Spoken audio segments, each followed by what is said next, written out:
So ngayon nga guys, tinatanong ko si Ellie kung naramdaman mo ba? Naparamdam ko ba sa'yo?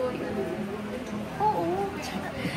Actually, I feel, when I was reading it, I thought na magiging sobrang bigat siya. Kasi syempre parang sorry time na eh. Pero nung nandun ako, parang minsan pala, ganun yung pakiramdam na pag may nagsusorry sa'yo. Parang, as Zeth Molina, mapagpatawad naman siya na tao. So, si Elijah talaga yung umiyak. Actually, wala sa script na iiyak ako. Oo. Nagdaman ko yung eksena. Tapos, paano kaya ako magsasorry?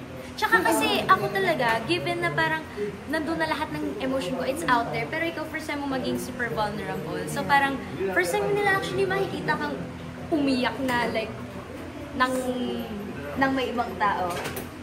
Oo. Kasi yung first kong vulnerable is yung sa amin ni Tito Lloyd. Yung sa base, yung sinampal mo ko.